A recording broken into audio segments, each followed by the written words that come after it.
Background dikit, ide bikin segmen ini tuh muncul pas bulan lalu, waktu aku seharusnya operating flight ke Jakarta, tapi tiba-tiba intinya aku nggak jadi operate dan malah diubah statusnya jadi standby. Aku nunggu sekitar 6 jaman di kantor dengan perasaan was-was kalau-kalau ternyata aku harus dipanggil buat operate flight dadakan. Jadinya aku coba nyibukin diri, ngalihin pikiran dengan coba mikirin ide konten apa ya yang kira-kira itu bisa aku bagiin seputar kerjaan aku sekarang, yaitu sebagai pramugari. Dan akhirnya lahirlah segmen Standby Talk ini. Dan hopefully we can have a fun discussion along the way. Oke, sesuai judul videonya, aku akan sharing tentang 9 tahapan aku bisa lolos jadi pramugari maskapai internasional. Mulai dari titik yang paling awal, di mana aku sebelumnya itu nggak pernah punya background kerjaan di dunia penerbangan sekalipun. Tapi kalau aku bahas semuanya, sepertinya akan panjang banget videonya. Jadi aku akan pisah menjadi 3 part. Dan sekarang langsung aja kita mulai. Isinya adalah tahapan pertama sampai tahapan ketiga. Oke, nggak usah berlama-lama lagi. Langsung aja kita mulai ya. Kalau nggak ada experience, gimana Kak? Jawabannya pasti tetap ada kemungkinan kalian tuh bisa lolos. Kalau kalian masih ragu-ragu atau minder buat apply, jadi please sekali lagi hilangin perasaan itu. Kalian percaya sama aku, tanpa background kerjaan pramugari sekalipun, kalian tuh masih ada banget possibility-nya buat lolos. Karena kerjaan jadi pramugari atau biasanya orang-orang sebutnya tuh cabin crew, itu tuh beda dari kerjaan-kerjaan lain pada umumnya. Jadi misalkan gini, kalau kerjaan korporat itu kan biasanya setelah lolos tahapan seleksi berkas, kalian lanjut interview dulu, habis itu kalian bisa resmi kan keterima kerja kayak gitu. Nah, sedangkan kalau jadi cabin crew itu, katakanlah kalian udah lolos seleksi berkas, kalian tuh masih ada pelatihan-pelatihan selanjutnya yang itu juga bisa berpotensi bahwa kalian tuh masih bisa gagal gitu. Tapi bukan itu titik beratnya. Jadi intinya tuh adalah kalian apply dulu. Kalau ada jalannya buat kalian bisa lolos, kalian tuh bisa lolos seleksi berkas. Jadi soal kelanjutannya setelah seleksi berkas itu dipikirin nanti aja.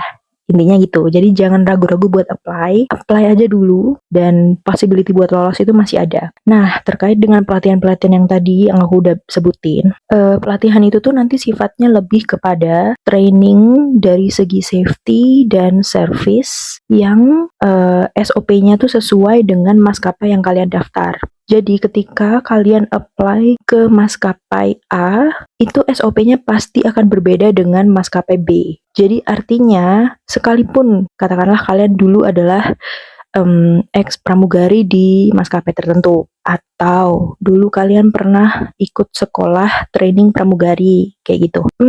Aku bisa bilang itu tetap punya nilai, punya value, kalian punya pengalaman di situ, tapi itu juga tidak sesignifikan itu untuk menentukan apakah kalian tuh akan lolos seleksi apply kerjaannya apa enggak. Nah, sedangkan di sisi lain, kalau kalian nggak punya background sama sekali di dunia penerbangan seperti aku, itu juga bukan berarti kalian tuh udah nggak lolos dari awal, karena at the end of the day, kalian akan dilatih lagi sama maskapai yang kalian udah apply. Jadi, beda maskapai, beda SOP, dan itu akan kalian pelajari lagi nanti dari nol setelah kalian lolos seleksi berkas itu tadi. Cuman ya, menurut aku, tetap ada 1 atau 2 poin dari CV yang mungkin bisa kalian cantumin aja supaya itu bisa jadi pertimbangan buat recruiter sebagai nilai unggul. Dalam hal ini aku share pengalaman aku tuh cantumin aku punya pengalaman customer service dan hospitality tapi sesuai bidang pekerjaan aku dulu. Buat kalian yang belum tahu, sebelum aku keterima jadi pramugari, aku tuh kerja di perbankan di bagian marketing.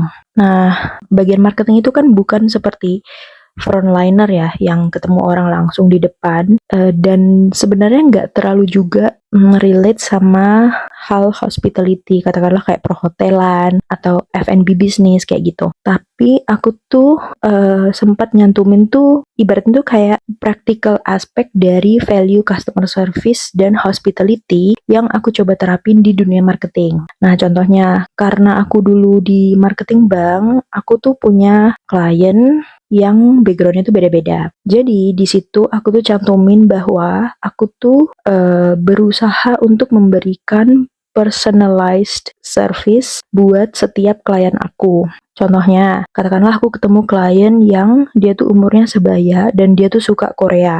Nah, otomatis aku akan PDKT dong dengan cara aku tuh bahas hal-hal seputar Korea supaya aku tuh bisa membuat dia tuh open sama aku karena kita punya interest yang sama. Tapi di sisi lain, katakanlah aku ketemu klien yang umurnya lebih senior dan klien ini tuh gak terlalu open sama orang baru, maka aku akan berusaha jadi listener yang baik, dan daripada aku sok tahu nyerocos tentang ABC, aku tuh akan berusaha buat lebih calm, lebih mencoba mendengar perspektif klien ini tuh seperti apa, dan aku menunjukkan sisi bahwa aku tuh pengen belajar ilmu baru dari klien ini. Nah, kayak gitu. Jadi, poinnya adalah sekalipun aku nggak benar-benar punya background dalam bidang customer service dan hospitality, aku tuh masih berusaha nyantumin bahwa aku tuh menerapkan nilai-nilai itu di bidang marketing yang dulu aku kerjakan. Nah, menurut aku itu adalah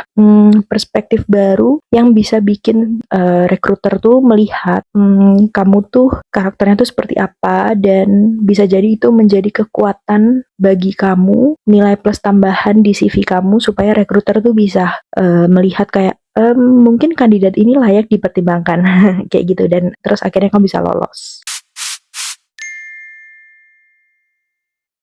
Oh ya, pengalaman aku di sini ya, aku apply untuk cabin crew base di Hong Kong itu nggak ada yang namanya batasan umur. Dan menurutku ini adalah aspek yang sangat brilian banget karena seperti yang kita tahu mayoritas kerjaan di negara kita itu pasti mencantumkan batas umur. Tapi tetap ada regulasinya ya. Jadi yang pertama kalian tuh harus udah usianya tuh legal di atas 18 tahun.